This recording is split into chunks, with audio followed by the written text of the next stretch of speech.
Assalamualaikum, saya Dr. Widi. Welcome to my channel.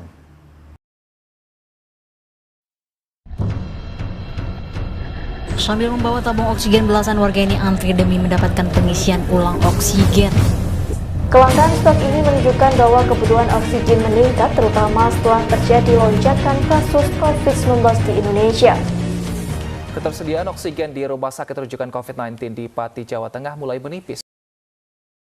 Seperti kita alami bersama pada puncak pandemi COVID-19 bulan Juni-Juli 2021 kemarin, terjadi kelangkaan oksigen hampir di seluruh wilayah Indonesia, terutama di Pulau Jawa dengan penduduk yang sangat padat.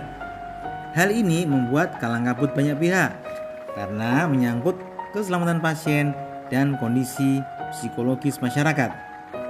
Mari kita lihat perjuangan para sivitas hospitalia dan masyarakat dalam rangka perburuan oksigen. Semoga ada hikmah yang dapat diambil dari kejadian ini. Semoga Allah menjaga kita semua.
Oke, monggo, sakit dokter. Iya.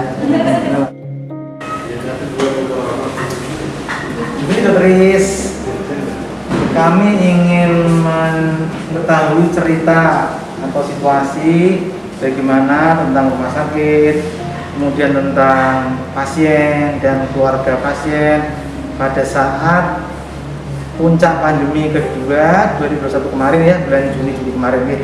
Bagaimana berdasarkan keluarga pasien, kemudian pasiennya sendiri, dan situasi rumah sakit bagaimana kira-kira? Pada puncak-puncak gelombang kedua ya dokter, Iya, betul. itu banyak sekali pasien-pasien datang dengan keluhan batuk dan diare terutama diare, mual muntah seperti itu. Itu gejala COVID juga dokter? Iya, gejala COVID-nya banyak yang nggak ada dengan batuknya dok, tanpa batuk juga ada pasien-pasien dengan gastritis terutama seperti itu. Datang, terus kami awalnya tuh karena screening untuk rumah sakit sendiri ada rapid antibody seperti itu dan antigen. Kondisinya emang riwah sekali ya untuk saat itu karena bed itu sampai kita nambah sampai rumah sakit kita tambahin untuk IGD emergensinya begitu ya Bu ya. Terus dengan oksigennya bagaimana itu kondisi oksigen? Pas dulu itu pas puncak-puncaknya emang oksigen tuh menipis ya untuk dimanapun, untuk pengambilan juga sampai di kamar yang polisi seperti itu. Terus bagaimana kira-kira situasi keluarga pasien menghadapan terjadi kondisi ini bagaimana ya? Banyak sih dari keluarga-keluarga itu sendiri malah penolakan ya, tapi kita tetap menjelaskan bahwasanya pasien ini perlu penanganan lebih lanjut seperti itu ya. Kita menjelaskannya mau pelan-pelan ya, karena keluarga pasien itu kan ada kata-kata tuh namanya di-covidkan dan lain sebagainya. Betul. Tapi kita tetap ada protapnya untuk rapid antigen, antibody dan foto torak itu sendiri. Saya dengar mereka sudah pada ngamuk dokter ya, pada ngamuk karena wah oksigen habis bagaimana nih? Iya sempat panik, tapi kita tetap memberikan penjelasan bahwasanya tetap insya Allah kita akan memberikan yang terbaik untuk pasien dan keluarganya seperti itu. Inilah suasana UGD Rumah Sakit Sebening pasca puncak pandemi Juni kemarin. Alhamdulillah sudah satu di sini, berarti sudah pada kosong. Di sini tempat bekas ruang isolasi sebenarnya ya. Ini bekas ruang isolasi pasien-pasien COVID di sini yang ada bulan Juni kan penuh sekali sampai bahkan para kemudian mengantri dong.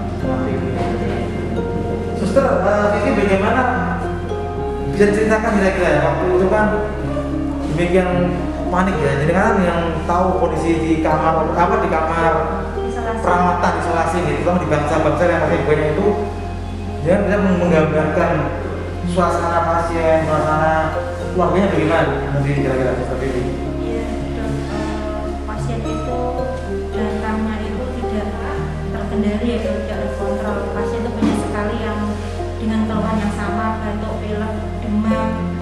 Kemudian dilakukan pemeriksaan swab antigen, ternyata hasilnya positif seperti itu. Jadi dari sini penuh sampai dengan di ruang isolasi yang depan situ. Awalnya kita hanya punya 3 ruang isolasi di IGD, karena pasiennya melonjak banyak, jadi sampai di sini semua dipenuhi dengan pasien isolasi gitu. Apakah mereka keluarganya tanpa gelisah, panik dengan adanya berita tersebar bahwa mungkin akan lebih atau lain begini? Iya betul, dok. Banyak warga yang panik karena jumlah oksigennya yang tidak memenuhi kayak gitu nih, dok. Sampai Bu Direktur itu tidak bisa tenang gitu karena oksigennya yang kurang itu. Tapi alhamdulillah semuanya dia teratasi. Alhamdulillah teratasi deh. Terima kasih sudah atas informasinya. Ya.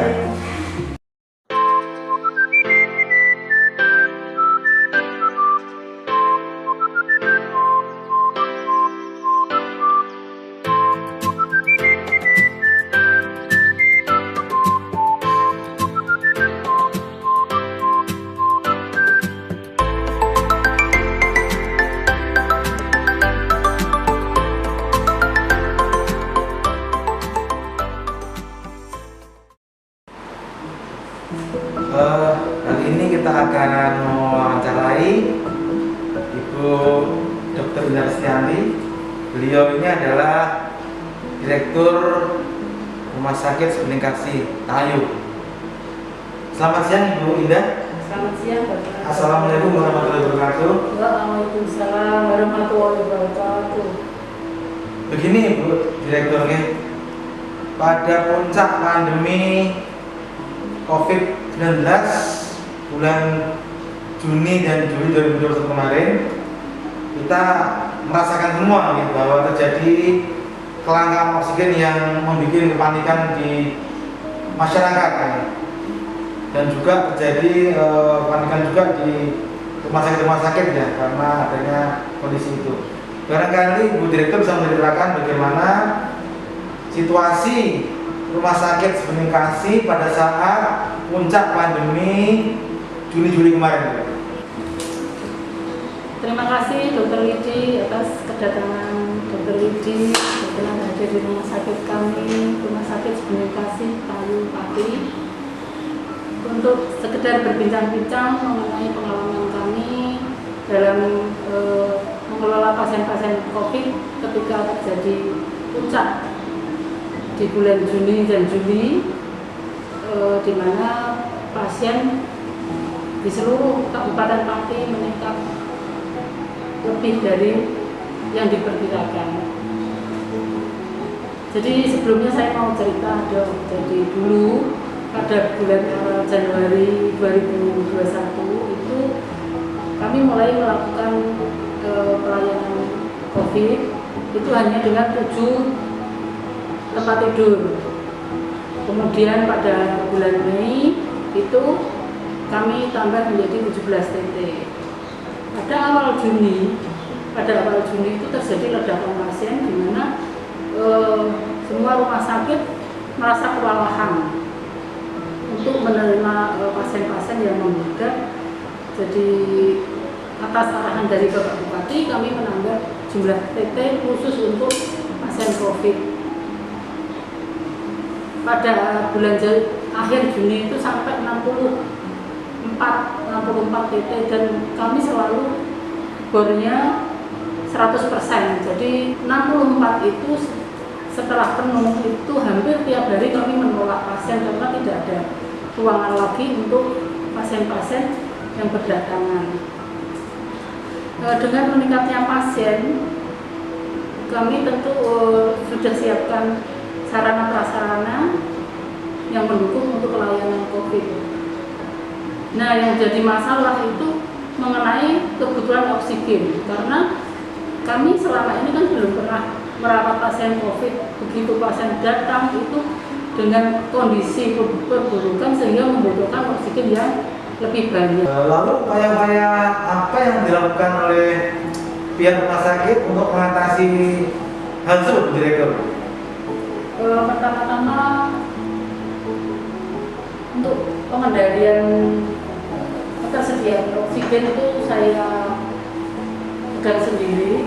Saya ambil alih dari staff saya ini. Saya langsung menghubungi vendor yang bersangkutan, tetapi vendor tidak bisa mencukupi kebutuhan yang kami butuhkan, karena peningkatan kebutuhan itu sampai 10 kali lipat dari hari yang biasa.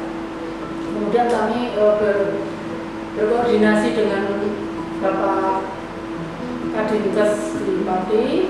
Pak Kadinkes kemudian menghubungi Bapak Kadinkes tingkat 1. Akhirnya Bapak Kadinkes langsung menghubungi Bapak Gubernur. Bapak Gubernur meminta supaya vendor-vendor yang di Pati atau di Kudus itu untuk mensuplai, membantu kekurangan oksigen di tempat kami. Itu jadi tempat kami itu pertama-tama yang merasa kekurangan, karena sebelum yang lain teriak-teriak tentang oksigen, tempat saya sudah kekurangan. Jadi satu hari itu kebutuhannya lebih dari 100 tabung, karena kami dalam pembangunan di rumah sakit itu ada perluasan rumah sakit, kami sedang memasang untuk tangki. Jadi tangki itu belum terrealisasi sehingga kami masih memakai tabung. Terus kemudian upaya kami setelah dari Pak Gubernur, Pak Ganjar membantu, itu ada suplai dari vendor-vendor di sekitar Kudus dan Semarang, tapi tetap tidak mencukupi, sehingga hampir tiap hari saya tidak pernah tidur itu untuk mencari kesana kemari. Jadi 1 hari, 2 hari mereka bersedia membantu, tapi kami harus mencari armada sendiri. Nah, ini kesulitan yang di lapangan itu, pencarian armada. Maaf, Direktur ya. Saya dengar juga itu bahwa ketika sedang puncak-puncaknya kesulitan penjenengan mencari oksigen itu ada pihak lain yang membantu, katanya juga yang bisa langsung mengakses ke Kemenkes sampai ke Kabiro hukumnya, sampai ke chief officernya, sehingga katanya dapat bantuan oksigen dari Gresik, gitu kan? Bagaimana Bu? Jadi ceritanya begini, pada waktu malam tanggal berapa itu saya lupa, bahwa kami kehabisan benar-benar dari vendor itu janji untuk mengirim pada jam yang dijanjikan itu ternyata tidak datang sehingga oksigen ini kan pasien terus berjalan terus. Nah, untuk menyiapkan itu kami pinjam di rumah sakit sebelah, di rumah sakit RSI. Kebetulan RSI memberi ada 10 tabung. Demikian juga dengan rumah sakit Siswondo. Kemudian pada pagi harinya kan ini sudah terpenuhi, tapi untuk kedepannya kan saya tidak bisa tinggal di begitu saja. Harus ada upaya-upaya untuk bagaimana untuk berikutnya untuk pemenuhan oksigen. Sehingga tadi bypass tadi Bu Direktur. Ya, saya kemudian dibantu oleh suami saya itu memposting mengenai kekurangan oksigen ini, dan kebetulan sampai ke Kemenkes. Begitu sampai ke Kemenkes, saya dihubungi apakah benar kami kekurangan oksigen. Benar, akhirnya dari Kemenkes, dari Kabiro, Pak Sundoyo serta jajarannya itu menghubungi vendor yang di Gresik, sehingga saya beserta teman-teman itu dibantu 100 tabung dipinjamkan ya dari 3 rumah sakit. Kebetulan saya mendapat 65 tabung. Nah, dengan adanya tabung dari bantuan dari Gresik itu yang memberikan kami, sehingga oksigen menjadi lancar. Kendala apa lagi yang dihadapi ya selain itu? Ya, pada waktu itu kendala yang kita hadapi mengenai armada, ya. Armada untuk pengiriman oksigen itu kalau ada normal sebelum ada pandemi itu kami diantar dari vendor langsung ke tempat kami, sehingga kami tidak membutuhkan mengenai armada. Pada waktu puncak pandemi kemarin kami harus menyediakan armada sendiri. Notabene bahwa armada itu berupa truk atau kalau dengan bak terbuka agar bisa menampung oksigen paling tidak 25 sampai 50. Nah, kesulitan kami di armada itu kami harus menyewa di tempat lain. Kemudian jika kita menyewa itu pada waktu ngantri di distributor itu tidak langsung diberi oksigennya, jadi harus antri kadang sampai 24 jam. Akhirnya pihak yang punya armada ini kan tentunya sangat keberatan kalau disewa lagi dengan rentang waktu yang lama itu. Nah, itulah saya bertemu dengan Kasat Reskrim yang waktu itu memantau tentang penyaluran oksigen. Saya mengungkapkan keluhan saya bahwa saya sampai kadang membatalkan untuk sewa armada gara-gara nanti dijanjikan misalnya jam 9 itu belum tentu di sana ada. Akhirnya saya batalkan tadi, ini belum datang. Akhirnya nanti hampir itu tiap hari kayak gitu. Nah, itu atas kebaikan Pak Kasat Reskrim, kami diberi pinjaman mobil untuk mengangkut oksigen. Alhamdulillah lebih banyak membantu. Nah, di sini saya ingin mengucapkan terima kasih buat Pak Kasat Reskrim beserta jajarannya atas partisipasinya dalam membantu kami untuk menanggulangi kekurangan oksigen. Terima kasih Dr. Ida atas waktunya untuk mau berbincang dengan saya. Mudah-mudahan pengalaman-pengalaman yang disampaikan Dr. Ida tadi bisa bermanfaat buat semuanya ya, teman-teman sekalian ya. Semoga bermanfaat.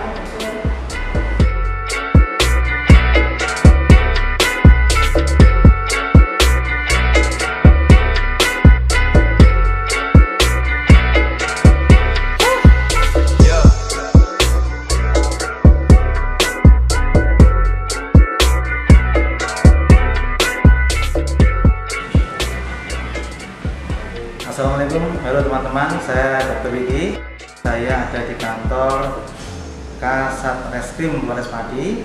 Rencana pada pagi ini kami akan melakukan wawancara dengan Bapak Kasat Reskrim mengenai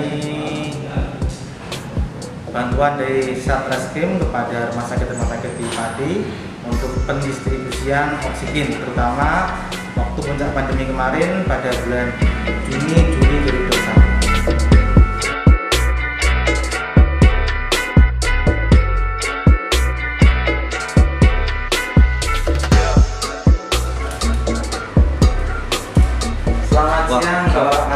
Selamat siang Bapak. Monggo silakan. Selamat siang Bapak Kasat, Bapak Gala. Saya Dr. Widi. Pertama-tama saya mewakili masyarakat Pati berterima kasih atas bantuan Polres Pati, khususnya dari Satreskrimnya, atas bantuan untuk memberikan transportasi dan pengawalan distribusi oksigen di wilayah Pati. Yang pertama, bagaimana ceritanya sehingga Bapak Kasat ini tergerak untuk memberikan bantuan transportasi ini sehingga penyaluran oksigen di wilayah Pati bisa begitu lancar di masa pandemi itu begitu Pak? Baik, terima kasih kesempatannya Pak Budi. Jadi gini ya, sekedar sedikit bercerita. Memang pada saat pandemi, kurang lebih waktu bulan Juni itu ya, pas lagi puncak-puncaknya, khususnya di wilayah kita, Pati, wilayah Kabupaten Pati, dan wilayah Indonesia secara umum. Ya.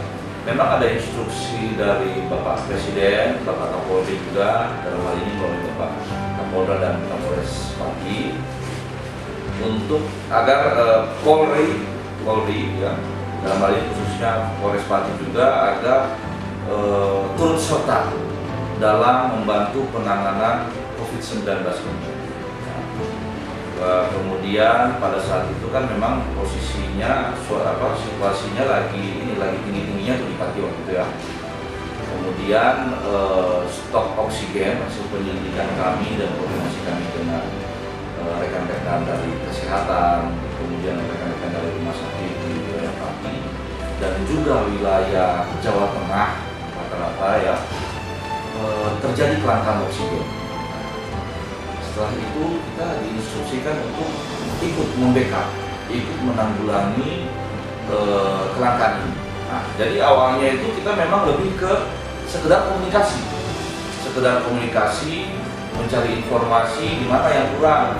Kemudian kita bisa mengarahkan ke vendor-vendor penyediaan oksigen, tabung oksigen dan pengisian tabung. Namun berjalannya waktu kita lihat makin parah. Kita lihat nih, makin langka. Ini kok rumah sakit di Pati ini mulai, ya mohon maaf bahasanya, mulai teriak, Pak ini kurang oksigen, ini pasien bertambah tapi oksigennya kurang ya, kita mau cari di mana nih ya. Nah, akhirnya kita koordinasi, kita berubah ternyata ada salah satu kendalanya itu yaitu di pengangkutan, karena Pak kita tenaga kurang, kemudian kendaraan kita kurang, sedangkan kita harus jemput bola ngambil oksigen sampai di luar wilayah Pati. Oke. Dari situlah kita mulai berpikir, ya udah kalau memang dari rumah sakit pun ada kendala seperti itu, kita bantu. Nah, oleh karena itu waktu itu kita koordinasi dari Satreskrim sendiri kita, ya, kita koordinasi carikan kendaraan. Kita carikan kendaraan, dapatlah dan kemarin kendaraan pickup itu, kemudian kita cutting, dan kita branding, dan di situ ada Satreskrim, kemudian Polres Pati, yang memang diperuntukkan khusus untuk membantu pendistribusian oksigen. Jadi pada kesempatan ini pun saya juga mengucapkan terima kasih kepada seluruh rumah sakit di wilayah Pati dan juga di sekitarnya, karena pada saat pandemi kemarin, ya, pada saat lagi puncak-puncaknya ketika Pati masuk zona merah, semua ternyata mau berjibaku, mau turut merasakan dan mau saling membantu, saling mengisi ketika terjadi kelangkaan oksigen. Sedikit bercerita bahwa ketika kami mendistribusikan oksigen itu dari Polres Pati sendiri, itu kita koordinasi dengan rumah sakit yang lain. Iya, Pak, rumah sakit A kurang, mungkin ada yang punya lebih enggak. Ternyata mulai muncul ke rumah sakit yang lain ya. Kerjasama. Ya, kerjasama muncul rumah sakit lain. Pak, punya saya ini ada kelebihan, kebetulan pasien lagi masih ini belum overload. Akhirnya kita lari ke sana ngambil untuk yang membutuhkan. Kemudian begitu terus. Pada saat yang lain membutuhkan, kita pun begitu sharing di grup. Ada kan grup WhatsApp kami. Iya, WhatsApp. Mana yang kurang? Nah, itu nanti kita yang bagian pendistribusian. Jadi bukan hanya satu rumah sakit dibantu ya, jadi bisa membantu rumah sakit lain juga ya. Saling kalau ada yang kurang diserahkan, minta yang lebih serahkan yang kurang. Ya betul. Ya, berapa lama proses atau pembantuan dari Satreskrim kepada rumah sakit TKR? Kurang lebih ada 1 sampai 2 bulan. 2 bulan. Nah, intinya pada saat lagi tinggi-tingginya tuh zona merah waktu itu di wilayah Pati, kemudian di wilayah Jawa Tengah secara umum ya, makanya kan terjadi kelangkaan oksigen. Nah, pada saat itu kita ikut turut serta menanggulangi hal tersebut. Apakah kegiatan ini juga diikuti oleh Polres lain selain Pati yang ada seperti ini, Pak? Jadi Polres-polres lain juga melaksanakan kegiatan serupa. Cuma untuk pelaksanaannya mungkin saya pun tidak tahu persis ya Polres-polres lain pelaksanaannya mereka seperti apa. Namun memang ada instruksi dari Bapak Presiden, Bapak Kapolri juga bahwa Polri harus serta membantu penanggulangan COVID ini. Seperti yang sudah disampaikan sendiri oleh Bapak Presiden bahwa Polri bukan cuma sekedar profesi, tetapi jalan untuk menangani. Betul sekali, karena kan ini unik sekali Pak Kasatgas kan. Biasanya itu yang ini kan urusan dari rumah sakit, kepala dinas kesehatan, bupati. Tapi ini unik, ini kan kok dari reskrim ikut juga membantu. Bahkan saya lihat sendiri tuh mobilnya mobilnya itu ada capnya, ada stikernya reskrim gitu. Jadi saya ikut foto juga supaya ikut keren saya. Ikut foto juga ini. Kira-kira respon apa yang diberikan pimpinan rumah sakit dengan ini Pak? Kalau untuk respon sendiri sih saya tidak bisa menjawab Pak. Mungkin itu jangan bisa bertanya langsung kepada para pimpinan rumah sakit. Begitu, ya?